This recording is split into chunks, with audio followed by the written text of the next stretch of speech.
الرحيم الحمد لله رب العالمين الصلاة والسلام على أشرف الأنبياء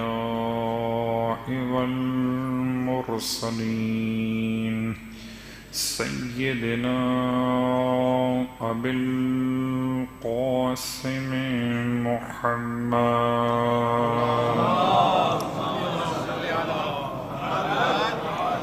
وعلى أهل بيته الطيبين الطاهرين واللعنة الدائمة على أعدائهم أجمعين أما بعد فقد قال الله تبارك وتعالى في كلامه الحميد وفرقانه المجيد قوله الحق وهو أصدق القائلين بسم الله الرحمن الرحيم فوقاهم الله شر ذلك اليوم ولقاهم نظرة وسرورا وجزاهم بما صبروا جنة وحريرا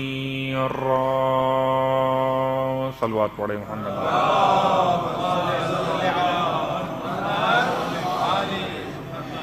تمام تعریفیں پروردگار دو جہاں کے لیے، خاص طور سے اس عظیم پروردگار کے لیے جو پروردگار محمد اور آل محمد ہے، اور تمام ہدیہ درود و سلام کے ساتھ ان تمام ازواج مقدسات کے لیے کہ جو باعث خلقت کائنات بھی اور اشرف موجودات بھی۔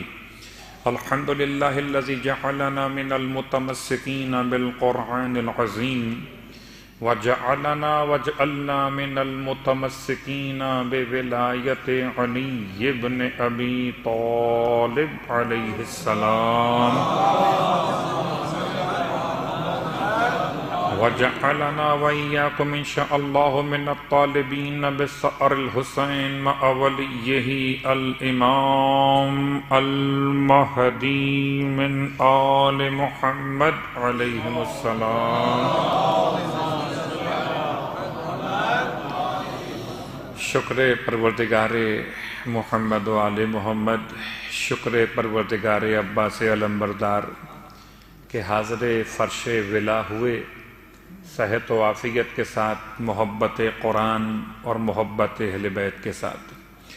یقیناً ہمارے اور آپ کے بس میں نہیں تھا کہ ہم زندہ اٹھائے جاتے، ہمارے اور آپ کے اختیار میں نہیں تھا کہ ہم اور آپ اس صحت و عافیت کے ساتھ توفیق مجلس حسین کے لیے منتخب کیے جاتے۔ خدا کے اس تشکر کے ساتھ کہ جب بھی کبھی کوئی نعمت عبادت نصیب ہو تو خدا کا شکریہ ادا کرنا چاہیے کہ خدایا کبھی زندگی میں کوئی ایسا لمحہ نصیب نہ ہو کہ زندگی کا لمحہ نصیب ہو مگر محبت حسین سے خالی ہو، کبھی کوئی ایسا وقت نصیب نہ ہو، وقت ہو اور امام وقت کی محبت سے خالی ہو۔ خدایا ہماری آخری سانس تک ہمیں عشق آل محمد کی خیرات نصیب فرما دینا، اور جب ہمیں ہماری قبروں سے اٹھانا تو عشق آل محمد کے ساتھ ہم سب کو محشور فرمانا۔ صلوات پڑھ لیں محمد و آل محمد۔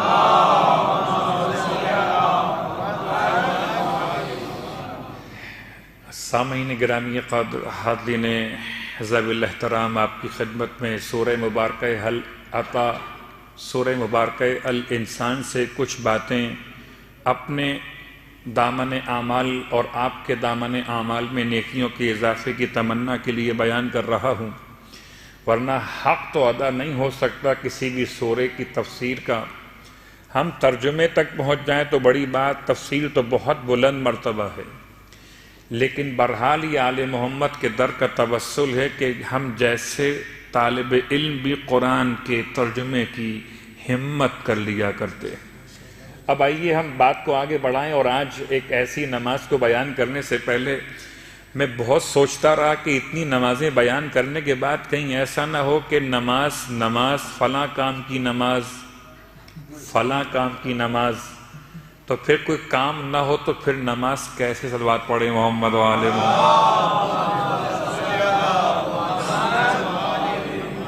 کبھی کبھار ڈر لگتا ہے کہ کوئی نماز بیان کی جائے اور آپ نے وہ نماز پڑھی ہو اور آپ کا وہ کام نہ ہو تو کہیں آپ کے دل میں یہ بات پیدا نہ ہو کہ یہ نماز پڑھنے کے بعد بھی کام نہیں ہوا۔ تو بڑی آسان سی مثال ہے، کبھی مجھ جیسا نادان جسے موبائل فون کا استعمال بھی نہیں آتا تھا، ایک زمانہ ایسا گزرا کہ میں موبائل فون اٹھاتا تھا فون رنگ سننے کے بعد اور الٹا کان پہ رکھ لیا کرتا تھا، اسپیکر کہیں اور تھا، کان کہیں اور تھا، تو آواز نہیں آتی تھی۔ تو مجھے سمجھایا گیا کہ موبائل خراب نہیں ہے، تمہیں طریقہ نہیں آ رہا ہے۔ میں تو اپنی بات کر رہا ہوں کہ ایسا ممکن ہی نہیں ہے۔ میں پھر کہتا ہوں کہ کوئی کام ہو کہ نہ ہو، مگر اس کام کے نام کی برکت سے نماز کا موقع تو مل گیا ہے۔ کیا یہ شکر خدا کم ہے کہ مجھے بہانے سے نمازوں کا موقع مل رہا ہے؟ ورنہ کتنے ہیں جن کو نماز کی توفیق نہیں ہوتی۔ بہت سے آپ کو ایسے دکھائی دیتے ہوں گے، یقیناً میں نے تو بہت دیکھے ہیں کہ حدود مسجد میں بھی آ جاتے ہیں مگر نماز نہیں پڑھتے، حدود مسجد میں آ کر بھی نماز نہیں پڑھتے۔ تو نماز کی توفیق سلب ہو جانا اور کسے کہتے ہیں؟ خدا کا احسان ہے کہ محبت امیر المومنین کے ساتھ ہمیں نماز کی توفیق نصیب ہو رہی ہے۔ تو ایک نماز کا بیان کرنے سے پہلے ایک جملہ بیان کر دوں پھر آپ کی خدمت میں، کہ کبھی شمار مت کیجیے گا کہ میں نے اتنی نمازیں پڑھ لی ہیں۔ کبھی کبھار انسان گنتی پہ گنتا ہے بیٹھ کر کہ اتنی نمازیں میں نے پڑھ لی ہیں۔ آئیے ملا یا آخوند کاشی مرحوم، ایک عظیم شخصیت، صاحبان علم، صاحبان عرفان میں ایک بہت مشہور ان کا واقعہ ہے، اس لیے بیان کر رہا ہوں کہ میرے لیے بھی اور آپ کے لیے بھی ایک واقعہ سوچنے کا مقام ہے۔ وہ بڑے آداب کے ساتھ، تمام دعاؤں کے ساتھ وضو فرما رہے تھے وضو خانے پر۔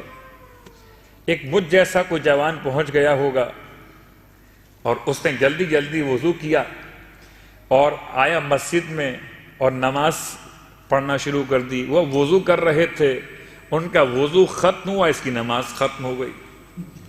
اب یہ ظہر کی نماز پڑھ کے واپس جا رہا تھا اور ملا کاشی اندر آ رہے تھے، تو اس سے پوچھا کہ برخوردار تم کیا کر رہے تھے مسجد میں؟ اس نے کہا نہیں کچھ نہیں کر رہا تھا۔ کہ کچھ تو کر رہے تھے؟ کہ کچھ نہیں کر رہا تھا۔ کاشی مرحوم کہتے ہیں مگر میں نے تم کو دیکھا تم نماز پڑھ رہے تھے۔ وہ اس لیے کہ اگر میں یہ کہوں گا میں نماز پڑھ رہا تھا تو کلاس ہو جائے گی کہ ایسے نماز پڑھتے ہیں کیا؟ تو اس نے کہا نہیں میں کچھ نہیں کر رہا تھا، میں نماز نہیں پڑھ رہا تھا۔ پھر کیا کر رہے تھے؟ وہ جوان کہتا ہے کاشی مرحوم سے کہ میں تو مسجد میں آیا تھا اس لیے کہ خدا کے سامنے یہ کہہ سکوں خدا میں باغی نہیں ہوں۔ نماز پڑھنا میرے بس میں کہاں، صلوات پڑھے محمد و آل محمد۔ بہت جملے پہ غور کیجئے گا، میں باغی نہیں ہوں، نماز پڑھنے نہیں آیا تھا، میں یہ بتانے آیا تھا کہ میں تیرے حکم کی بغاوت نہیں کر رہا ہوں۔ روزہ اور نمازیں میری، میں آپ کی بات نہیں کر رہا، اپنی بات کر رہا ہوں، میری روزے اور نمازیں اور روزے نمازیں نہیں ہیں۔ اس بات کا اقرار ہو تو بڑی بات ہے، مالک تیرا حکم روزوں کا ہے، میں بغاوت نہیں کر رہا، تیرا حکم نماز کا ہے، بغاوت نہیں کر رہا۔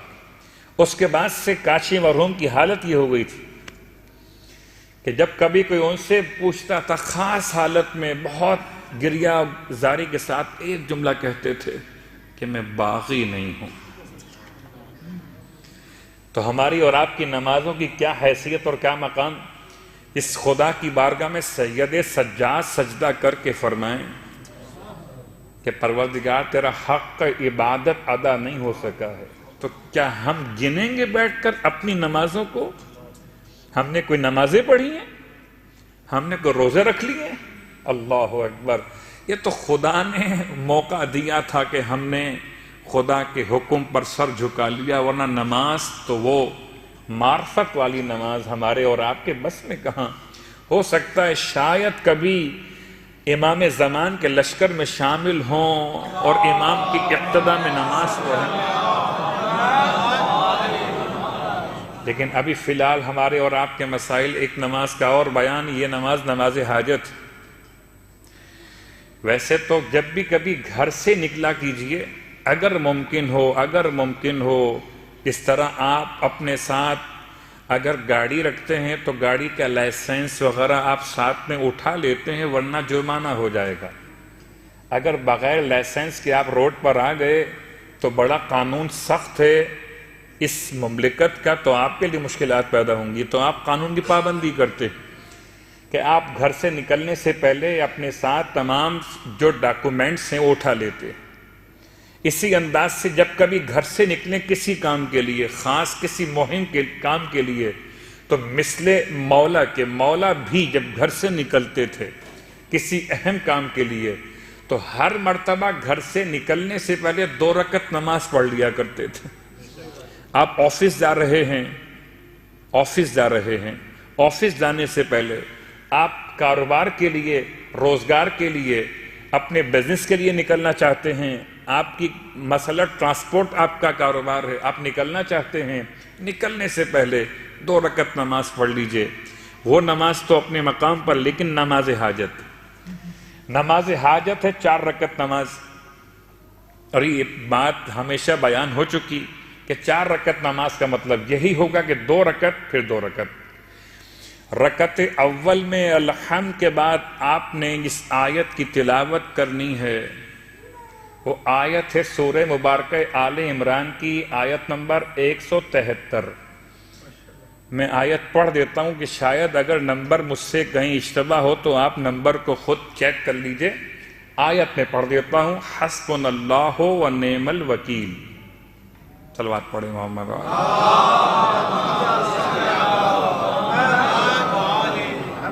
سورہ مبارکہ آل عمران آیت نمبر 173، جو مجھے ابھی اس وقت یاد ہے، اور آپ بھی چیک کر لیجئے گا۔ آیت کیا ہے، الفاظ کیا ہیں؟ حسبنا اللہ و نعم الوکیل۔ کتنی مرتبہ پڑھنا ہے؟ 7 مرتبہ۔ اس کا ترجمہ کتنا خوبصورت ہے، اتنا خوبصورت ترجمہ ہے۔ حسبنا اللہ، اللہ ہمارے لیے کافی ہے، وَنِعْمَ الْوَكِيلِ، اور اللہ بہترین نگہداشت کرنے والا، بہترین معاملے کو حل کرنے والا۔ آپ کس کو وکیل کیجئے جب خدا آپ کا وکیل ہو؟ تو پھر کون سی عدالت ہے جہاں آپ کا مقدمہ کامیابی سے ہمکنار نہ ہو؟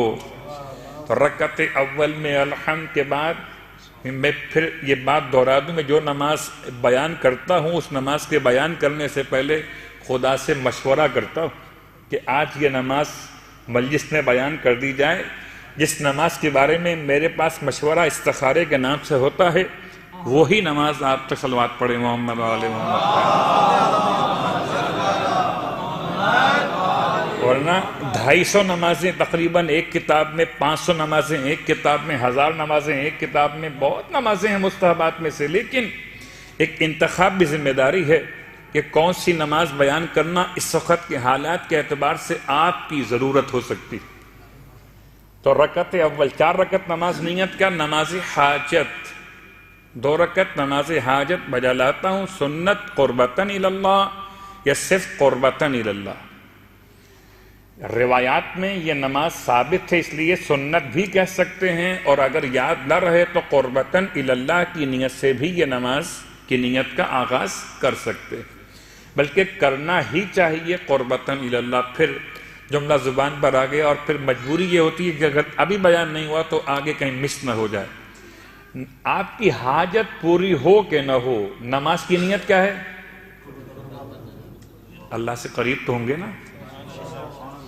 اب حاجت پوری ہو یا نہ ہو، اللہ سے قربت تو ہوگی۔ جب نیت قربتاً اللہ کی ہے تو پھر خسارہ کیا دیکھنا؟ دعا قبول ہو تب بھی فائدہ ہے، دعا قبول نہ ہو تب بھی نقصان نہیں ہے، ڈبل فائدہ۔ صلوات پڑھیں محمد و آل محمد۔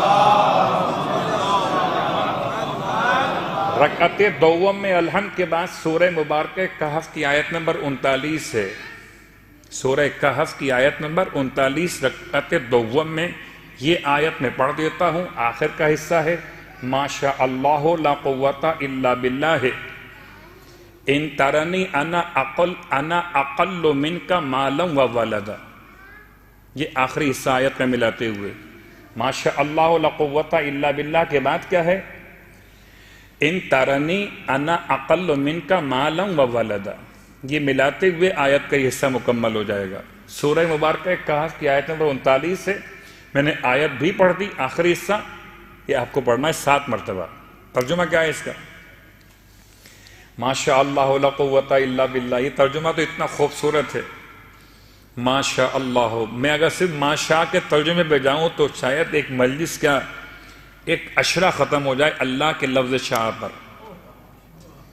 ابھی لفظ مشیت پہ ہم بات جب جائیں گے کرتے ہوئے، اور اس لگتا ہے کہ اس دفعہ تو ممکن نہیں ہے کہ ہم وہاں تک پہنچ سکیں سورہ حل عطا میں کہ پروردگار کی مشیت کا ظرف آل محمد علیہ السلام وہ کیسے ہی الگ موضوع ہو جائے گا. ما شاء اللہ لا قوت الا باللہ. پروردگار کی بارگاہ میں کہنا پروردگار کچھ بھی ایسی کوئی بات نہیں. ما شاء اللہ لا حول ولا قوت الا باللہ. کوئی ہمت کوئی طاقت نہیں سوائے اس کے جو اللہ طلب کرتا ہے، جو اللہ پسند کرتا ہے، جو اللہ منتخب کرتا ہے. ان ترنی اگر تم مجھے دیکھتے ہو، پس منظر پورا موجود ہے مگر ٹائم نہیں بیان کرنے کا. ان ترنی اگر تم مجھے دیکھتے ہو انا اقل منک مالا و ولدا، کہ میں تم سے بہت کم ہو گیا ہوں مال میں اور اولاد میں. تو اللہ جو ہے وہ بہت عمدہ پسند کرنے والا، اور اس کی مشیت اور اس کی ہمت اور طاقت کے بغیر تو کچھ بھی نہیں ہوتا. سورہ مبارکہ کہف کی آیت نمبر 39 کا آخری حصہ کتنی بار پڑھنا ہے؟ 7 دفعہ. 2 رکعت نماز. باقی تمام طریقہ وہی والا ہے جو آپ 2 رکعت نماز میں انجام دیتے ہیں، رکوع و سجود اور قنوت، تشہد و سلام کے ساتھ. پھر 2 رکعت نماز حاجت، اس کا سیکنڈ پارٹ. رکعت اول میں الحمد کے بعد 7 مرتبہ. اب جو تلاوت کرنی وہ آیت بہت مشہور ہے، آیت کریمہ کے نام سے آپ جانتے ہیں، اور نماز غفیلہ میں بھی آپ پڑھتے ہیں. سورہ انبیاء کی آیت نمبر 87 ہے، اس کا آخری حصہ لا الہ الا اللہ وانت سبحانک انی کنت من الظالمین. کا ترجمہ بھی بہت آسان ہے. کوئی معبود نہیں سوائے تیری ذات کے، بے شک پروردگار تو تمام عیبوں سے نقائص سے پاک اور پاکیزہ ہے. انی کنتو من الظالمین، بے شک کہ میں اپنے نفس پر ظلم کرنے والوں میں سے ہو گیا. اس آیت کو بھی آپ نے 7 مرتبہ ہی پڑھنا ہے. سورہ انبیاء آیت نمبر 87. اور ویسے یہ آیت بہت معروف ہے نماز غفیلہ کے جو پڑھی جاتی ہیں آیات، اس کے اعتبار سے یا آیت کریمہ کے نام سے. اس کے بعد رہ گئے آخری 4تھی رکعت یا اس سیکنڈ پارٹ کی دوسری رکعت الحمد کے بعد. اب جو آپ نے تلاوت کرنا ہے وہ افوض امری الی اللہ ان اللہ بصیر بالعباد. یہ سورہ غافر کی آیت نمبر 44 ہے. صلوات پڑھیں محمد علیہ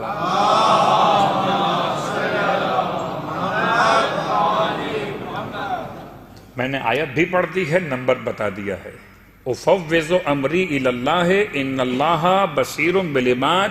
میں اپنے اس مسئلے کو، اپنے کام کو اللہ کے سپرد کرتا ہوں، اللہ کے سپرد کرتا ہوں. ان اللہ بصیر بالعباد، بے شک کہ پروردگار اپنے بندوں کے بارے میں بہت باخبر اور آگاہ ہے. تو یہ آیت بھی آپ نے 7 مرتبہ ہی پڑھنی ہے. تو یہ 2 رکعت کر کے 4 رکعت نماز کہتے ہیں علماء کہ یہ نماز بہت مجرب ہے، اور چاروں آیتیں آپ نے محسوس کر لیں کہ جو اس نماز کے علاوہ بھی پڑھی جائیں تو اپنے مقام پر ایک خاص اثر رکھتی ہیں. پھر حالت نماز اور 7 مرتبہ کیوں؟ 7 مرتبہ اس لیے کہ ہفتے کے دن 7 ہیں، 7 دن ملتے ہیں تو ہفتہ بنتا ہے، 4 ہفتوں سے مہینہ بنتا ہے، مہینے 12 ہو جائیں تو سال ہو جاتا ہے، اور سال 100 ہو جائیں تو 1 صدی مکمل ہوتی ہے. کیسے ممکن ہے وقت مکمل ہو امام وقت کی محبت کے بغیر؟ لہذا نماز حاجت 4 رکعت 2 رکعت کر کے پڑھی جاتی۔ اب نماز کے بیان کے بعد ہم آئیے بات کو آگے بڑھائیں۔ کل ذرا مشکل میں آپ کو چھوڑ گئے دور اور تسلسل کی باتوں میں۔ انسان اپنے رب کو پہچانے اور انسان اپنے ایمان کو اتنا مضبوط بنائے کہ اپنے ایمان کے اثرات کو خود محسوس کرے۔ پروردگار نے انسان کو صلاحیت عطا فرمائی ہے کہ وہ حیوانات سے وہ تمام سے افضل، پتھر سے وہ افضل، حیوان سے وہ افضل، چرند و پرند سے وہ افضل، اتنا افضل کہ فرشتے بھی اس کے سامنے اس کی فضیلت کا مقابلہ نہیں کر سکتے۔ لیکن اس انسان کو سمجھنے کے لیے اتنے سارے مکاتب ہائے فکر سامنے آ گئے۔ کوئی عقل کے نام سے مکتب قائم کر بیٹھے، جو ہم نے باتیں بیان کی کہ مکتب عقل سے کتنی بات دی جائے اور کتنی بات اسلام کے اعتبار سے اس کو مکمل کرتے ہوئے انسان کی پہچان میں اختیار کی جائے۔ ایک ہے مکتب عشق، اور آج ہے اسی کا ایک عنوان۔ اس کے بعد چلیں گے ایمان کے کل فائدے بیان کیے تھے، آج ایمان کا انسان کے اندر پایا جانا اس کو کتنے نقصانات سے بچاتا ہے، اس پر ذرا بات ہوگی۔ پھر تھوڑی سی باتیں کچھ غیر مسلم دانشوروں کے حوالوں سے کی جائیں۔ صلوات پڑھیں محمد و آل محمد۔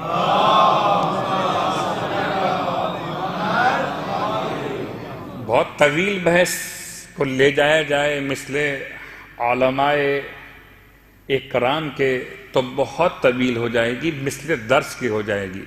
میں بات کو بہت آہستہ آہستہ اور اس انداز سے پیش کرنا چاہوں گا کہ مجھ جیسے طالب علم کے لیے آسان ہو بیان کرنا، اور فرش پہ آنے والا کوئی مومن بھی اگر استفادہ کرے تو مشکل پیش نہ آئے۔ اب رہا مسئلہ کہ ایمان مکتب عقل کی بنیاد پر عقل، اور عقل کا کتنا ساتھ انسان کے لیے، کا اتنا ساتھ ہے کہ عقل ہے ہادی ضرور ہے مگر ہادی کامل نہیں ہے۔ عقل ہادی ضرور ہے، یا عقل قوت ضرور ہے مگر اکیلی قوت نہیں ہے۔ عقل کو بھی کسی کی رہنمائی چاہیے، اور اس لیے اب اس سے بہتر اور کیا ہوگا؟ مسیحیت نے یہ مکتب بنا کیوں تھا؟ عیسائیت نے عقل کو اتنا دور کیا دین سے، بہت غور کیجئے گا۔ عیسائیت نے آج کی عیسائیت نے عقل کو اتنا دور کیا دین سے کہ پادری نے اپنے معاملات دین میں انسانوں کی عقل کو روک دیا کہ جو پادری صاحب کہیں گے بس وہ ماننا پڑے گا، عقل کا دخل یہاں پہ نہیں ہو سکتا۔ مکتب عقل وجود میں آیا کیوں؟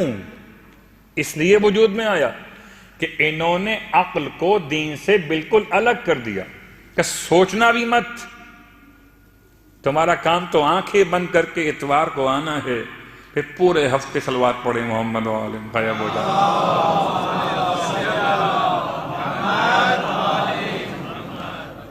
اسی لیے اسلام کے مکتب نے عقل کو وہ اہمیت دی، اتنی اہمیت دی کہ ختمیہ مرتبت کو کائنات کی عقل قرار دیا۔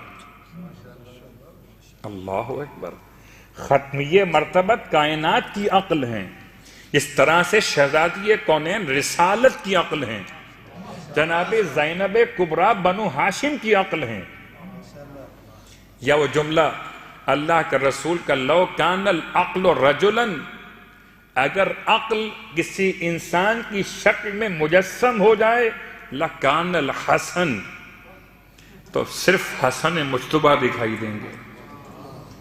عقل کا مسئلہ، اسی لیے جملہ مکمل کرتے ہوئے آپ کو وہاں لے چلوں جہاں آپ کی بھی تمنا میری بھی تمنا کہ پروردگار بہت جلد زمانہ آ جائے، زمانہ امام زمانہ کے ساتھ آ جائے کہ عقل کو کامل ہونے کا ایک ایسا موقع نصیب ہو کہ امام زمانہ علیہ السلام کی آمد کی برکتوں میں سے ایک برکت یہ ہوگی کہ امام علیہ السلام کے دور مقدس میں انسان کی عقلیں کامل ہو جائیں گی۔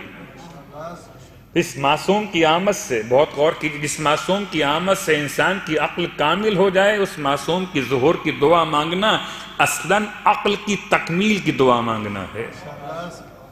اب جس کو عقل سے محبت ہے ہو سکتا کسی کو جہل سے محبت ہو سکتا ہے، اس لیے کہ مسئلہ بہت آسان ہے۔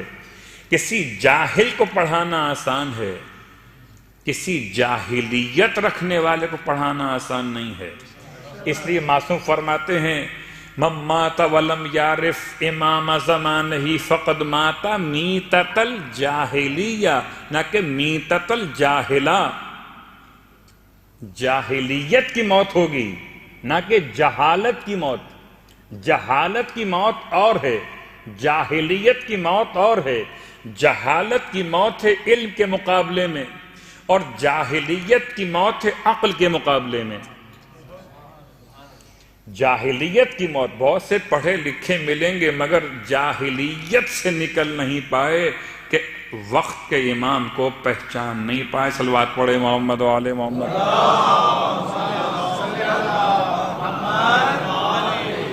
تو مکتب عقل کی بات مکمل ہو چکی کہ اسلام کہتا ہے کہ ٹھیک ہے عقل ایک حجت کے طور پر ہے، یقیناً ہے، مگر اکیلے عقل کافی نہیں ہے جب تک کہ انبیاء کی ہدایت ساتھ میں نہ ملے۔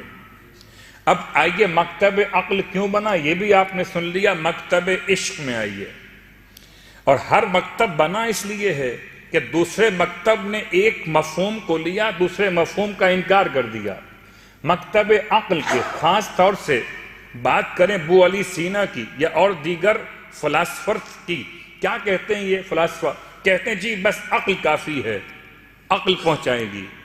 کیا ضرورت ہے عشق اور شوق اور احساس اور جذبات کی؟ یہ چار لفظ ہیں اور چاروں ایک مکتب میں آتے۔ یہ مکتب مکتب شوق ہے، مکتب عشق ہے، مکتب محبت ہے۔ اس مکتب کو اسلام نے کتنا سہارا دیا، یا اسلام نے کس حد تک اس کی باتیں قبول کی ہیں؟ یہ مکتب انسان کو ایک خاص پیغام دیتا ہے۔ وہ کہتا ہے عقل نہیں دل کی بات کیجئے۔ میں نے بہت آسان کیا مکتب کے مسائل کو، دو باتیں الگ الگ، ایک ہے عقل اور ایک ہے دل۔ کبھی کبھی ہم عقل کے بجائے دماغ کہتے ہیں، دل کچھ کہہ رہا ہے دماغ کچھ کہہ رہا ہے۔ ہوتا ہے کبھی کبھی، آپ کے یہاں بھی ہوتا ہوگا۔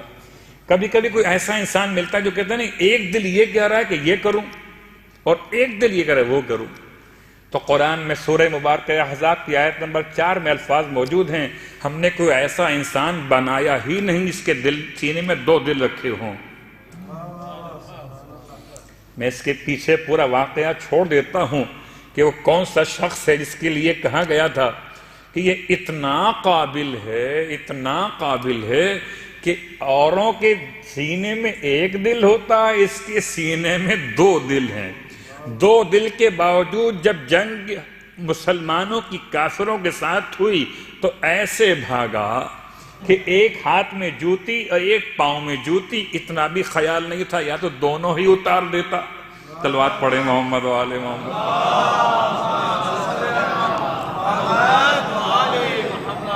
تو مکتب عشق کو سمجھنے کے لیے ایک لفظ استعمال ہوا دل اور دماغ۔ یہ عام زبان کی لحاظ سے بات کر رہا ہوں، کبھی کبھی اختلاف ہو جاتا ہے، اندر ایک جنگ چل رہی ہوتی ہے۔ دل کہتا ہے کہ مغرب کی نماز پڑھے بغیر روزہ کھول لیجئے۔ دماغ کہتا ہے نہیں، معصوم کا فرمان ہے کہ نماز مغرب پڑھ کے کھولنا چاہیے، نماز عشاء کے بعد کھولنا چاہیے۔ دل اور دماغ کی جنگ ہے، کون جیتے گا اور کون ہارے گا۔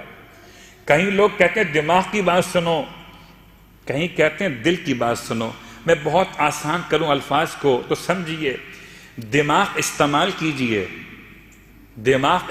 کیجئے تمام تر کائنات کو سمجھنے کے لیے، اور دل استعمال کیجئے خدا سے ملاقات کے لیے۔ مکتب عقل اور مکتب شوق کو ملاتے ہوئے اسلام نے، عقل والے کہتے ہیں کہ جناب ضرورت نہیں ہے عشق اور محبت کی، بس جو عقل ہے منطق کے ساتھ چلو، صغرا کبرا لے کر چلو، استدلال کے ساتھ چلو، قدم ناپ تول کے اٹھاؤ۔ اس لیے اس کے مخالفین مکتب عشق والے کہتے ہیں جی عقل والے چلتے ہیں لکڑی کے قدموں سے۔ اس کا مطلب کیا ہے؟ اس کا مطلب یہ کہ ان کے پاس کوئی عشق و محبت کی بات ہی نہیں ہے، ناپ تول کے چلتے ہیں۔ ناپ تول کے چلنے کا مطلب کیا ہوتا ہے کہ یہاں سے آپ کو جانا ہے کہاں پر؟ مسجد امام حسین سے مسجد زہرا تک جانا ہو تو دو باتیں ہیں، ایک تو آپ چلیں گے کہ فاصلہ کتنا ہے، اتنے فاصلے کو سامنے رکھیں گے کہ 5 کلومیٹر ہے کہ 12 کلومیٹر ہے یہاں سے، اور آپ اتنے وقت میں وہاں پہنچیں گے. ایک تو یہ بات ہو گئی، یہ ہے عقل. پھر عشق کیا ہے؟ عشق یہ کہ آپ نے نام لیا اللہ کا، نام لیا اللہ کا، رسول کا، زمین سمٹتی چلی گئی. آپ وقت سے پہلے صلوات پڑھے محمد و آل محمد. میں نے مشکل ابحاث کو بہت آسان کرنا چاہا، ورنہ تو باتیں بہت طویل ہو جاتی ہیں. مکتب عشق وہ کہتا ہے شوق ہے، جذبہ ہے، محبت ہے. یہ اصل عنوان انسان ہے. انسان یہ ہوتا ہے، وہ سوکھا عقل کی بات کرنے والا انسان نہیں ہوتا. عشق والے کہتے ہیں عقل بیکار ہے، عقل والے کہتے ہیں عشق بیکار ہے. اسلام کہتا ہے نہ عقل بیکار ہے نہ عشق بیکار ہے، بس دونوں سے کام لو الگ الگ. فرق آسان کرتے ہیں. مکتب عقل والے کہتے ہیں خدا کو پہچانو دنیا کو دیکھ کر. مکتب عشق والے کہتے ہیں خدا کو پہچانو دنیا کو چھوڑ کر. مکتب عشق والے کہتے ہیں دنیا کو پہچانو، اللہ کو پہچانو دنیا کو چھوڑ کر. کیا مطلب؟ اس کی آسان سی مثال یہ کہ مکتب عقل والے باہر دیکھتے ہیں اور پھر خدا کو پہچانتے ہیں، اور مکتب عشق والے اندر دیکھتے ہیں اور خدا کو پہچانتے ہیں. اسلام کہتا ہے، خیر میں پہلے تھوڑی سی اور مثالیں آسان کر لوں. سرکار ختم یہ مرتبہ صلی اللہ علیہ وآلہ وسلم کی بارگاہ، اللہ کے رسول کی بارگاہ میں اصحاب ذی وقار، خاص اصحاب آیا کرتے ہیں، استفادہ کیا کرتے ہیں. اللہ کے رسول کی بارگاہ میں اصحاب کہتے ہیں یا رسول اللہ، یہ میری تو حالت یہ ہوتی ہے ان اصحاب کی طرح سے. کیا ہوتی ہے؟ اصحاب کہتے ہیں یا رسول اللہ، جب ہم آپ کے پاس آ کے بیٹھتے ہیں، آپ سناتے ہیں آخرت کی باتیں، اللہ کی باتیں، دین کی باتیں، پیار محبت کی باتیں، تو ہم بالکل آخرت کے ماحول میں گویا ڈوب جاتے ہیں. اور جب واپس اپنے بیوی بچوں میں جاتے ہیں، کاروبار میں، روزگار میں جاتے ہیں، تو پھر واپس پرانی حالت پہ لوٹ جاتے ہیں. یا رسول اللہ، ہمیں اپنے بارے میں خوف ہو گیا ہے کہ ہم کہیں منافق تو نہیں ہو گئے. آپ نے ارشاد فرمایا تم منافق نہیں ہوئے، کہ منافق تو 2 چہرے والے انسان کی کیفیت ہے. تمہاری کیفیت یہ ہے کہ تم روحانی اعتبار سے ایک بلند درجے پر ہوتے ہو جب میرے پاس ہوتے ہو. کبھی آپ مجلس میں بیٹھے ہوئے ہوں، مجلس میں ہوں، مسجد میں ہوں، امام بارگاہ میں ہوں، خدا کرے کربلا میں ہوں، جب تک مقدس مقام پر رہتے ہیں تو آپ کی روحانی لیول کتنا بلند ہوتا ہے. آپ کو دنیا ہیچ لگتی ہے، یقین ہے تو آزما لیجئے گا. کربلا جائیے، اور کربلا جا کر پھر کوئی اگر آپ سے یہاں سے رابطہ کرے کہ بھئی یہ مسئلہ ہو گیا، چھوڑو باتوں کو، میں تو مولا کے روزے پہ جا رہا ہوں. یعنی انسان کی کیفیت اور روحانیت تبدیل ہو جاتی ہے. آپ فرماتے ہیں ایسا اس لیے ہوتا ہے کہ تم کبھی روحانیت میں اس مقام پر پہنچ جاتے ہو کہ جو بہت بلند مقام، جب میرے پاس بیٹھتے ہو اور جب میرے پاس سے باہر جاتے ہو، عوام کے اندر ملتے جلتے ہو، تو روحانیت کے ادنا درجے پہ چلے جاتے ہو. اس لیے فرق آتا ہے. اور یہ آپ دیکھ سکتے ہیں کہ آپ اور ہم بھی اسی کیفیت میں رہتے ہیں کہ کبھی ایسا لگتا ہے واقعا بس یہی سب کچھ ہے، یہی سب کچھ ہے جو بیان ہو رہا ہے، جو بتایا جا رہا ہے مجلس سے سرکار سید الشہداء میں، مجلس سے ادا کا فرش ہے. جب باہر نکلے پھر دنیا سمجھ میں آتی. اللہ کے رسول فرماتے ہیں اگر تم اسی حالت پر رہتے جو میرے پاس سے اٹھ کے جا رہے تھے تو تم اس مقام پر پہنچ جاتے کہ فرشتے آ کر تمہارے ہاتھوں کو چومتے، فرشتے تم سے مصافحہ کرتے اور تم پانی پر چلنا شروع کر دیتے. مکتب عقل کی بنیاد پر پانی پہ چلنا ممکن نہیں ہے. مکتب عشق کی بنیاد پر پانی پہ چلنا ممکن ہے؟ صلوات پڑھیں محمد و آل محمد۔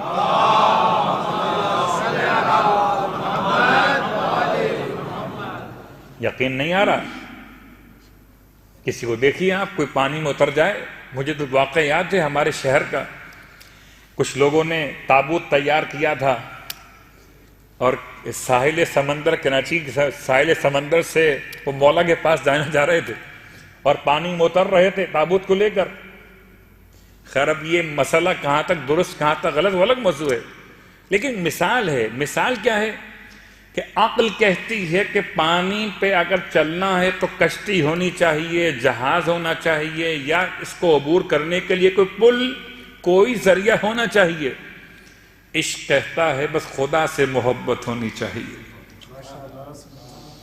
خدا کا نام لوگے، پانی پہ چلنا شروع کر دو۔ روایت ہے کہ اگر کوئی انسان 40 دن کے لیے اپنے آپ کو اللہ کے لیے خالص کر لے، بہت لمبی بات نہیں ہے، 40 دن۔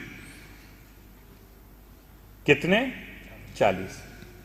یہ 40 کا بڑا حصہ معتبر ہے مختلف معاملات میں۔ 40 دن اگر کوئی انسان اپنے آپ کو خدا کے لیے خالص کر لے تو خدا اس کی زبان سے حکمت کے چشمے جاری کر دیتا ہے۔ اپنے آپ کو خالص کرنے کا مطلب کیا کہ 40 دن وہ عہد کر لے کہ جو خدا چاہتا ہے وہ دیکھے گا، جو خدا چاہتا ہے وہ سنے گا، جو خدا چاہتا ہے وہ کھائے گا، جو خدا چاہتا ہے وہ کرے گا، جو خدا چاہتا ہے وہاں چلے گا۔ 40 دن ایسا کر لے تو انسان اس مقام پر پہنچ جاتا ہے کہ جہاں پر اس کی زبان سے حکمت کے چشمے جاری ہو جاتے ہیں۔ تو مکتب عشق میں وہ عجیب جملہ ہے۔ میں استاد شہید سبط جعفر کی بات کروں تو واقعاً اپنی شہادت سے غالباً 13 یا 14 سال پہلے انہوں نے وہ منقبت کہی تھی جو بہت مشہور ہوئی، اور کسی کو کیا خبر تھی کہ وہ کب شہید ہوں گے اور کون کب شہید ہوگا۔ ہم سب کی تمنا تو پروردگار سے یہی ہے کہ مالک محبت آل محمد پر موت ہی شہادت ہے۔ تو وہ کہتے ہیں اپنے اس منقبت میں خاص جملہ، مکتب عشق میں مانگنا عیب ہے۔ مکتب عقل کہتی ہے کہ مانگو، ضرورت ہے تو مانگو۔ مکتب عشق کہتا ہے مانگنا عیب ہے۔ میں بات کو پلٹ دیتا ہوں۔ ایک انسان کی منزل وہ ہے کہ انسان خدا سے چاہتا ہے کہ وہ خدا سے مانگے، خدا سے مانگے۔ ایک منزل وہ آتی ہے جب خدا چاہتا ہے انسان مجھ سے مانگے۔ ایک منزل یہ آتی ہے کہ انسان خدا کو کہتا ہے لبیک اللہم لبیک۔ ایک منزل وہ جب خدا خود کہتا ہے لبیک عبدی وانت فی کنفی، لبیک یا عبدی وانت فی کنفی۔ دونوں مثالیں موجود ہیں۔ مثال شہزادی کونین جناب سیدہ فاطمہ الزہرا سلام اللہ علیہا،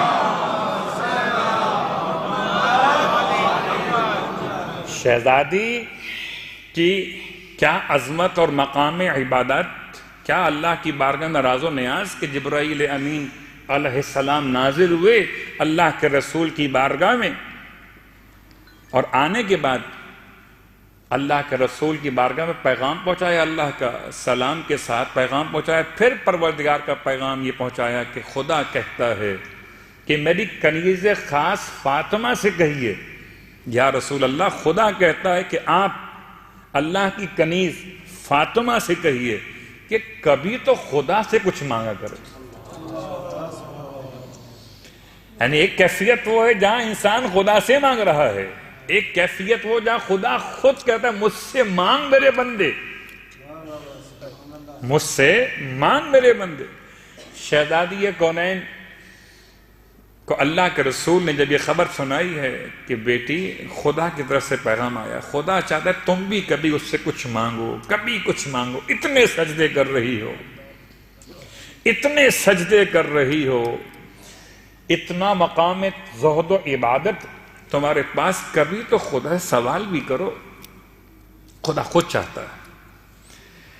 تو سر جھکا کے ادب کے ساتھ کہتی بابا، جو دعا مانگنے کا وقت ہے، جو کچھ مانگنے کا وقت مجھے مل سکتا ہے، وہ اس لیے میں مانگ نہیں پاتی کہ خدا کی عبادت کا ذائقہ اتنا بہترین ہوتا ہے کہ جو اپنا وقت مانگنے والا وہ بھی عبادت میں گزر جاتا ہے. یعنی کوئی تو عبادت کرتا مانگنے کے لیے ہے، اور کوئی اس طرح عبادت کرے کہ مانگنے کا وقت بھی عبادت میں گزر جائے. صلوات پڑھے محمد وآل محمد.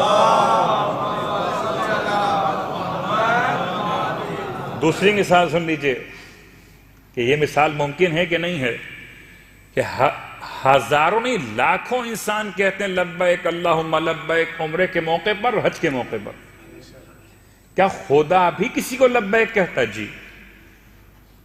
خدا لبیک کب کہتا ہے اور کس کو کہا لبیک؟ جب سرکار سید الشہداء جنت المالا میں خدیجہ کبریٰ سلام اللہ علیہا کی قبر مبارک پر گئے. کوفہ اور کربلا آنے سے پہلے کے واقعات میں، اور آپ نے خدا سے وہاں راز و نیاز و مناجات کی، تو راوی کہتا ہے کہ امام کی راز و نیاز و مناجات کے بعد ایک ماحول میں فضاؤں میں آواز بلند ہوئی، لبیک یا عبدی وانت فی کنفی. میرے بندے بول، تو کیا چاہتا ہے، میں حاضر. لبیک بندے تو کیا چاہتا ہے بتا، تیرا خدا تیری آواز سن رہا ہے. وانت فی کنفی، جبکہ تو میرے رحمت کے دائرے میں ہے، میری حفاظت کی پناہ کے اندر ہے. لبیک یا عبدی. تو ایسا ایک طرف انسان وہ ہے جو خدا کو پکارتا ہے. چلیے ایک مثال اور قائم کر لیں. کبھی ایسا ہو سکتا ہے کہ انسان کی موت آئے تو انا للہ و انا الیہ راجعون. اس میں دو قسمیں آ جائیں گی.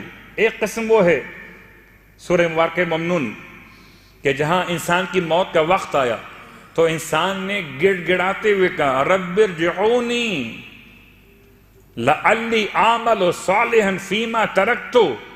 پروردگار مجھے واپس پلٹا دے، واپس بھیج دے. خدا بلا رہا تھا، کہتا ہے واپس بھیج دے. اور ایک وہ ہے یا ایتھا النفس المطمئنہ ارجعی الی ربک راضیۃ مرضیہ. صلوات پڑھے محمد وآل محمد. فرق واضح ہو رہا ہے مکتب عقل کا اور مکتب عشق کا. مکتب عقل میں کیا مسائل ہیں، مکتب عشق کیا کہتا ہے؟ مکتب عشق انسان کو تصفیہ نفس کی دعوت دیتا ہے، مکتب عشق انسان کو تزکیے پہ ابھارتا ہے. بس ایک خاص فرق ہے، مکتب عشق میں کمی کیا ہے؟ جو اسلام نے اس مکتب کو مکمل قبول نہیں کیا ہے یا اس کی تمام باتوں کو قبول نہیں کیا. مکتب عشق میں ایک مسئلہ، مگر اس کو بیان کرنے سے پہلے پھر میں عشق کی بات کو مکمل پکڑ لوں. پہلے عشق اور محبت کی بات میں سبط جعفر کا جملہ مکمل کیا تھا؟ مکتب عشق میں مانگنا عیب ہے، میں بھی خاموش ہوں وہ بھی خاموش ہیں. یہ ان کا نقطہ نگاہ ہے، روایت کا نہیں.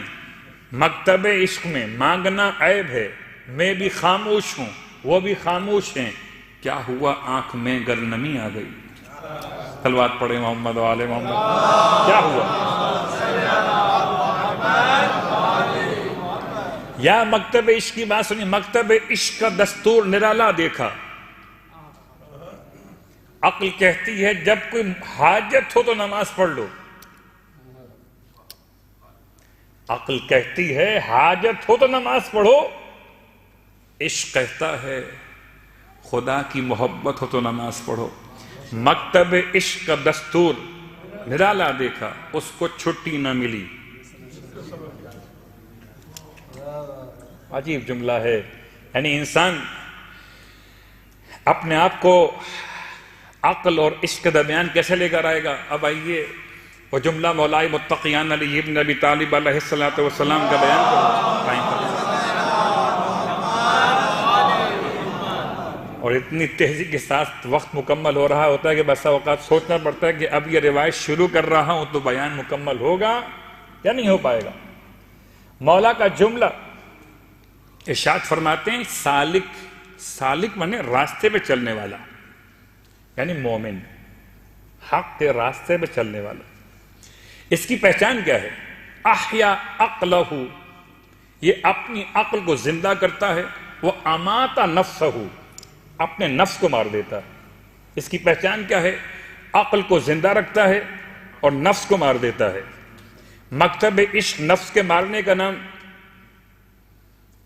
اور نفس کے ذلیل کرنے کا نام۔ میں بہت تیزی کے ساتھ سفر میں نے طے کیا کہ مکتب عشق میں جو خرابی ہے اس کو آج کسی حد تک تو نمایاں کر دوں۔ مکتب عشق میں خرابی یہ ہے کہ وہ کہتے ہیں نفس کو اتنا ذلیل کرو، اتنا ذلیل کرو کہ نجاستوں میں، غلاظتوں میں، بہت زیادہ کراہیتوں میں اپنے آپ کو ڈالو، خوب ذلیل کرو اپنے آپ کو، لا کے منہ میں مٹی مل لو، لا کے منہ پر کچرا مل لو، اس طرح کی باتیں۔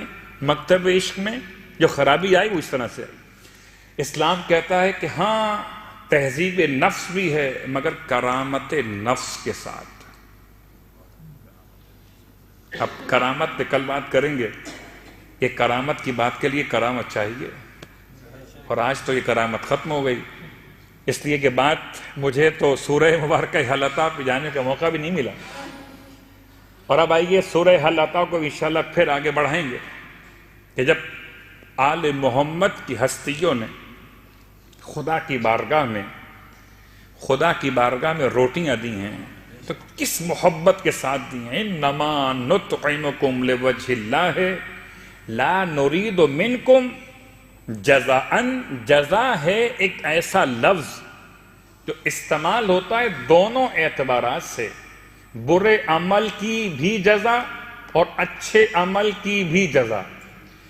یہ اردو کا مسئلہ نہیں ہے، اردو میں دعا الگ ہے، بد دعا الگ ہے۔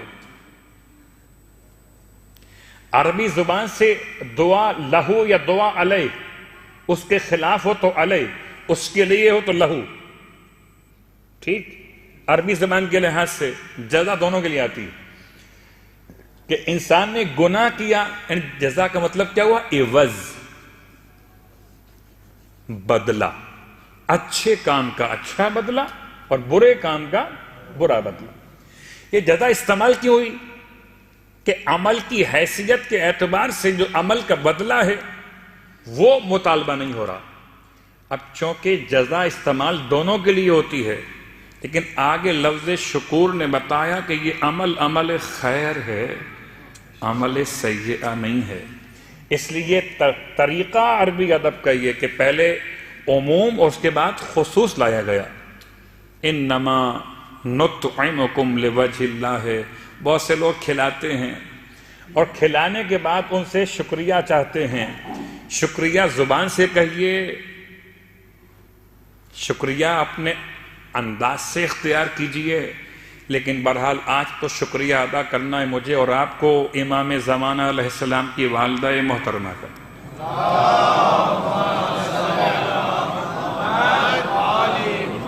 باقی باتیں کل پہ چھوڑتے ہیں، اور اب ہم نے کل 3 خواب بیان کیے تھے بیوی کے، جن میں سے ایک خواب وہ تھا جو اللہ کے رسول اور جناب عیسیٰ علیہ السلام، اور ایک خواب جناب شہزادی کونین سلام اللہ علیہ، اور تیسرا خواب اس میں آپ کو طریقہ بتایا گیا کہ آپ نے آنا کیسے ہے عراق تک، یعنی اس وقت اس زمانے کے عراق تک۔ اور اب اتنا بڑا کام کرنا بہت مشکل ہے، بہت مشکل ہے۔ کسی ایک ایسی خاتون کے لیے اپنے آپ کو کنیزوں کے لباس میں، خدمت گزاروں کے انداز میں اپنے آپ کو شامل کر لینا ایسے لشکر میں جس کے بارے میں یقین ہے کہ مغلوب ہو جائے گا۔ خبر دی گئی ہے جو لشکر جا رہا ہے لڑنے کے لیے مسلمانوں کے لشکر سے، یہ مغلوب ہوگا۔ آپ شامل ہو گئے، جب شامل ہو گئیں اور پہنچ گئیں، ادھر امام کا ایک خاص صحابی ہے، امام کا خاص شیعہ ہے، اس کا نام ہے بشر بن سلیمان۔ بشر بن سلیمان یہ 10ویں اور 11ویں امام دونوں کی خدمت کا خاص ایک چاہنے والا خاص صحابی مولا کا۔ اس کا تعلق ہے حضرت ابو ایوب انصاری کی نسل سے، اور حضرت ابو ایوب انصاری جناب خالد عظیم انسان ہیں، اور پورا خانوادہ پوری نسل محبت اہل بیت میں پہچانی گئی ابو ایوب انصاری کی۔ امام نے اپنے ایک ملازم کو بھیجا، یہ کہتے ہیں بشر کہ میں گھر میں تھا، سامرہ کی بات ہے، میں اپنے گھر میں تھا کہ دروازے پر نوک ہوئی اور امام علی نقی علیہ السلام کا خادم کافور،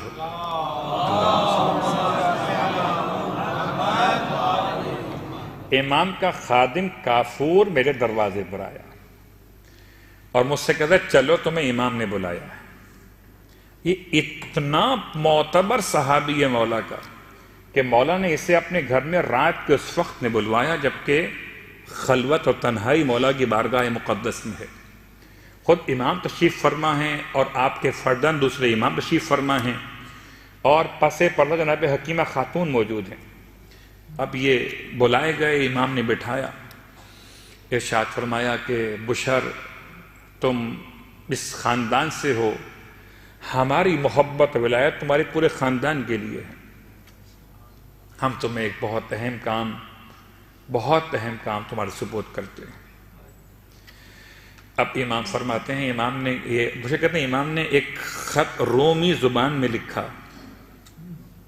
10ویں امام نے ایک خط رومی زبان میں لکھا اور لکھنے کے بعد سر بمہر کیا، یعنی اسے سیل کیا اپنے دستخط کے ساتھ، اور سیل کرنے کے بعد مجھے مولا نے 220 دینار دیے رقم کے طور پر، اور پھر فرمایا جاؤ یہ لے کر اور عمر ابن یزید نامی شخص بغداد میں جب تم پہنچو گے دریائے دجلہ کے کنارے بغداد میں تو وہاں انتظار کرنا، مجمع لگا ہوا ہوگا اور کشتیاں آ رہی ہوں گی، جب کشتیاں آ کر رکیں گی تو لوگ کنیزیں بیچنے والے بھی آئیں گے، اور ان میں سے ایک شخص ہے عمر ابن یزید، جب وہ آئے گا تو کنیزیں بیچے گا، اور بڑے بڑے یہ بنو عباس کے جو شہزادے ہیں وہ بھی وہاں پر آئے ہوئے ہوں گے۔ ایک ایسی کنیز جو خاص لباس پہنے ہوئے ہوگی اور سب کی نگاہوں سے اپنے آپ کو الگ کر رہی ہوگی کہ کسی کی نگاہ اس پر خاص طور سے بالکل نہ پڑے۔ تم جا کر جب پہنچو گے تو تمہارے سامنے ایک خریدار اس کنیز کا سودا کرے گا عمر ابن یزید سے، اور 300 دینار کی پیشکش کرے گا اس کے مالک کو کہ اس کنیز کو مجھے بیچ دے۔ تو کنیز عربی زبان میں فصیح و بلیغ عربی میں جواب دے گی کہ تو اپنے پیسے کیوں ضائع کرتا ہے اس سے جو 300 دینار کی رقم لگا رہا، تو اپنے پیسے ضائع کیوں کرتا ہے؟ تو اگر تخت سلیمان بھی لے کر آ جائے تب بھی مجھے خرید نہ سکے گا، تو اگر تخت سلیمان بھی لے کر آ جائے تب بھی مجھے خرید نہ سکے گا۔ اور اس کے بعد امام فرماتے ہیں کہ تم پھر آگے بڑھنا۔ عمر ابن یزید اس خاتون سے کہے گا، اس کنیز سے، تو کیا کرتی ہے؟ اس طرح تو کس طرح میں تجھے بیچوں گا، ہر ایک سے انکار کرتی ہے۔ تو تم آگے بڑھ کر کہنا کہ یہ خط ہے، یہ کنیز کو دو، یہ لکھا رومی زبان کے اندر، میرے صاحب نے مجھے بھیجا ہے، میں کسی کا نمائندہ ہوں اور یہ خط اس نے دیا ہے۔ اگر یہ کنیز خط کو پڑھ لے اور قبول کر لے، اس صاحب کی ملکیت میں آنا بکنا، تو میں اس کی نیابت میں یہ سودا مکمل کروں گا۔ کہتے ہیں بشر کہ میں امام کی بات کو من اور ان بالکل سمجھ گیا، اور میں امام کے حکم پر سامرہ سے بغداد گیا، اور بغداد پہنچ کر جیسا امام نے فرمایا تھا دریائے دجلہ کے کنارے جب بردہ فروش کنیزوں غلاموں کو بیچنے کے لیے لائے تو پورا میلہ لگا ہوا تھا، اور اس میں وہ عمر ابن یزید سے ملاقات میری آخر میں ہوئی، اور ایک کنیز کو میں نے دیکھا بالکل خاص لباس پہنے ہوئے امام کے الفاظ کے عین مطابق،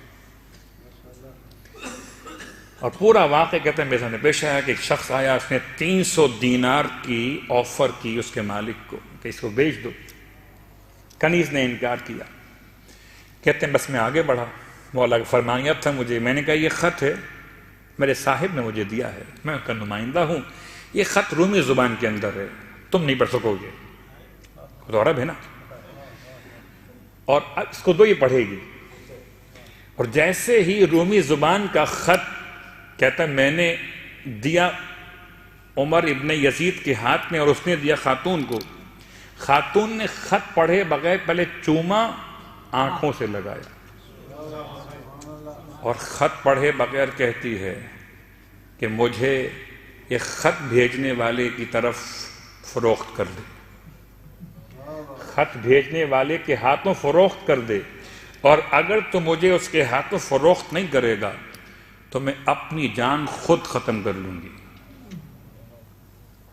اپنے آپ کو مارنے کی دھمکی بھی کتب نے بیان کی جناب ملکہ خاتون کے حوالے سے، اگر تو نے یہ نہ کیا۔ مجبور ہو گیا، مجبور ہو گیا، اور یہ تو بات واضح ہے کہ خدا کی حفاظت میں ہے ہر وہ خاتون جو امام کی ماں بننے والی ہے۔ کسی ظالم جابر میں مجال نہیں ہے، کسی شیطان میں مجال نہیں ہے کہ قریب بھی بھٹک جائے، مشکل نہیں۔ اور اب کیفیت یہ ہوئی کہ حضرت ملکہ خاتون نے وہ خط لیا، خط کو پڑھا، اور اس کے بعد بہت مشکل سے سودا مکمل ہوا، 220 دینار۔ عمر ابن یزید کہتا ٹھیک ہے، اب یہی قیمت پر پھر ہم اس کو فروخت کرتے ہیں، ورنہ ممکن نہیں ہے بکنا اس کا۔ بیچ دیا۔ بشر کہتے ہیں میں اس خاتون مقدس کو لیے ہوئے بغداد میں ایک مکان لیا ہوا تھا، ان کو وہاں پہنچایا۔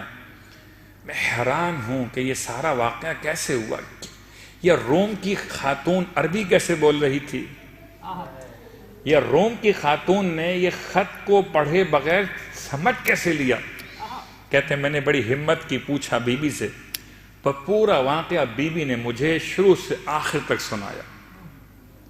جہاں تک عربی بولنے کے معاملات ہیں وہ یا تو بطور کرامت کے تھا یا خاص طور سے عربی سکھائی گئی حالت خواب میں جناب ملکہ خاتون کو۔ اور آپ کو میں نے کل بتایا تھا کہ نام بھی تبدیل کیا گیا، اصل آپ کا نام ملکہ ہے رومی زبان کے اعتبار سے، اور جب آپ بکی ہیں تو آپ کا نام یہ نہیں ہے، آپ کا نام ہے نرگس، اور نرگس عربی زبان کے اعتبار سے۔ اور اب یہ خاتون کو لے کے کہتے ہیں میں ایک رات وہاں قیام کیا، اس کے بعد بغداد کے معاملات نپٹا کر میں بیوی کو لے کر پہنچا سامرہ میں خدمت امام علی نقی علیہ الصلوۃ والسلام۔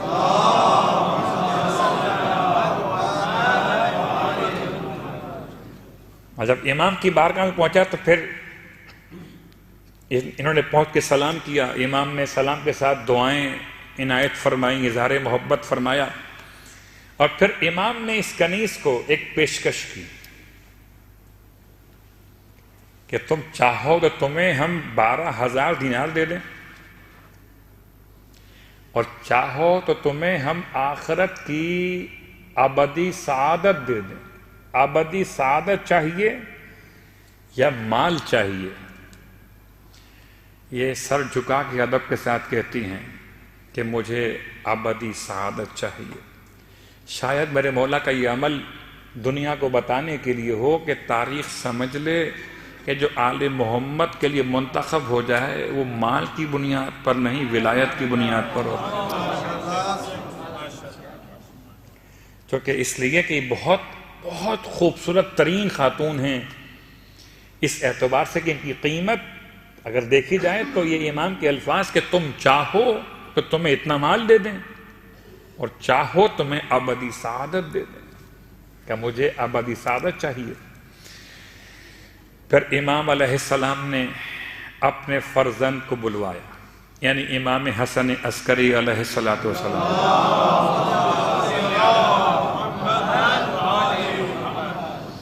اور جیسے ہی امام داخل بز میں امام ہوئے ایک خاتون اٹھ کے کھڑی ہو گئی۔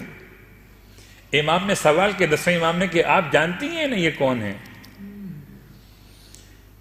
فرماتی ہیں جناب نرگس خاتون کے آقا اور مولا جس دن سے مجھے شہزادی کونین نے حالت خواب میں اسلام کی تعلیمات عطا کی تھی، اس کے بعد سے ہر رات ہی میرے خواب میں آتے ہیں۔ کوئی رات ایسی نہیں گزری جب میرے خواب میں میرے مولا کی آمد نہ ہوتی۔ یہ ابو محمد ہیں، انہی کی خاطر حضرت عیسیٰ سے اللہ کے رسول نے میرا ہاتھ مانگا تھا، یہی تو ہے وہ۔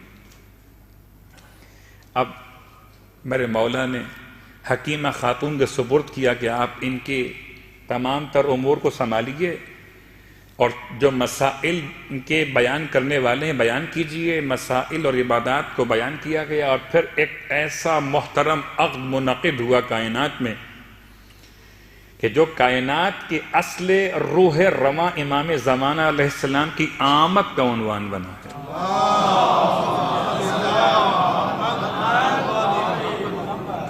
بس میں نے آج کی حد تک بات کو روکا، باقی باتیں کل۔ بی بی کے بارے میں زندگی کیسے گزاری سامرہ آنے کے بعد، اور سامرہ میں آپ کی خدمات اہل بیت اطہار کے خاندان کے اعتبار سے، اور آپ کی وفات اور آپ کی ذمہ داریاں امام زمانہ علیہ السلام کے خاص زمانے غیبت کے حوالے سے، اور پھر آپ کا توسل انشاءاللہ وہ کل باتیں بیان ہوں گی۔ آج ہم بات مکمل کر رہے، لیکن مجبوری ہے کہ آج اگر تذکرہ نہ کروں تو یہ مناسب نہیں ہوگا۔ 17ویں شب ہے، اور 17ویں شب کے دو مسائل ہیں، ایک شب کا ایک دن کا۔ شب بدر ہے، لیلۃ البدر، اور کل ہوگا یوم البدر۔ آج کی رات میں غسل بھی ہے اور عبادت بھی ہے۔ البتہ عبادت کے لیے خاص کوئی الفاظ نہیں ہیں، جتنا کر سکیں تلاوت قرآن ہو، نمازیں ہوں، دعائیں ہوں، مولائے متقیان کی خدمت پہ جو پیش کرنا چاہیں۔ اور کل کا دن کثرت صدقہ اور کثرت تشکر کا ہے۔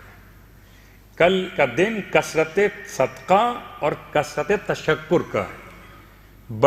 بڑی رات ہے، بڑا دن ہے۔ یہ اسلام اور ایمان کے اعتبار سے کفر اور اسلام کے درمیان جو فرقان ہے، جو خاص فرق کرنے والا، وہ کل کا دن ہے۔ ماہ رمضان کی 17 تاریخ آج کی شب ہے۔ بس ایک جملہ آپ نے بہت بار سنا، کیونکہ آج کی رات کا خاص واقعہ ہے کہ اللہ کے رسول نے پانی مانگا تھا جب آپ بدر کے کنارے موجود تھے، اور کوئی تیار نہیں ہے کہ رسول کو پانی پلائے۔ کون جائے گا اندھیرے میں کنویں سے پانی نکال کر رسول کو لگے پلائے گا؟ مولا اٹھے، گئے کنویں تک، کنویں پر ڈول بھی نہیں ہے، کنویں کے اندر اتر گئے، اندھیرا ہے، پانی مشکیزے میں بھرا، لے کے واپس چلے تو 3 مقامات پر ہزار فرشتوں نے آ کر مولا کو سلام کیا۔ آج کی رات وہ رات ہے جو 3000 فضیلتیں مولائے متقیان کو ایک رات میں ملی ہیں۔ آج کی رات وہ رات ہے، مگر جب پانی آپ لے کر پہنچے ہیں اور اللہ کے رسول نے پانی پیا ہے تو مجھے کربلا کا وہ منظر یاد آ گیا۔ ایک مشکیزہ لے جانے والا کہ جو پانی لانے میں کامیاب ہو گیا، اور ایک مشکیزہ لے جانے والا وہ کہ جو مشکیزہ بھر کے تو چلا تھا، مگر کہاں ایک عباس اور کہاں 4000 تیر انداز۔ اتنے تیر برس رہے تھے، اتنے تیر برس رہے تھے کہ جسم عباس پر تو جتنے تیر لگے تھے وہ تو اپنے مقام پر شمار نہیں ہوں گے۔ ایک کتنا جملہ کافی ہے کہ جو آنکھ دیکھیے پیشانی پہ لگے، رخسار پہ لگے، سینے پہ لگے، بات سمجھ میں آتی ہے۔ اتنے تیر انداز مار رہے تھے مولا کو کہ آنکھ بھی محفوظ نہ رہی۔ بس جملہ سنیں گے رونے والوں، خدا نہ کرے آپ کی میری آنکھ میں کبھی کوئی تنکا وغیرہ گر جائے، کوئی ڈسٹ کا ذرہ آ جائے۔ آپ کیا کرتے ہیں؟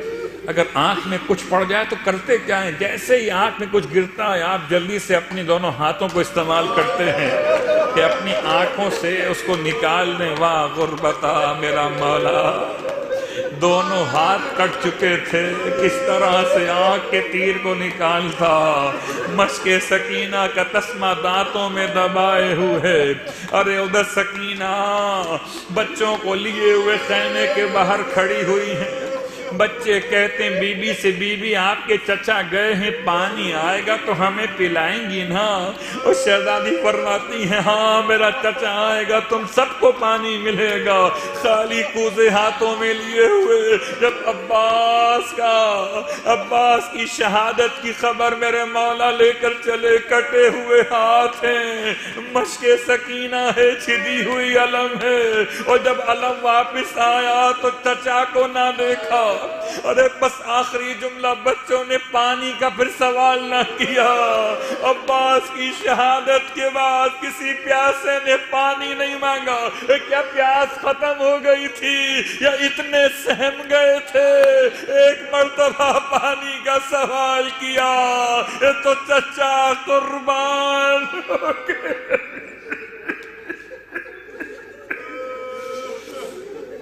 اللہ ولعنۃ اللہ علی القوم الظالمین وسیعلم الذین ظلموا ای منقلب ینقلبون۔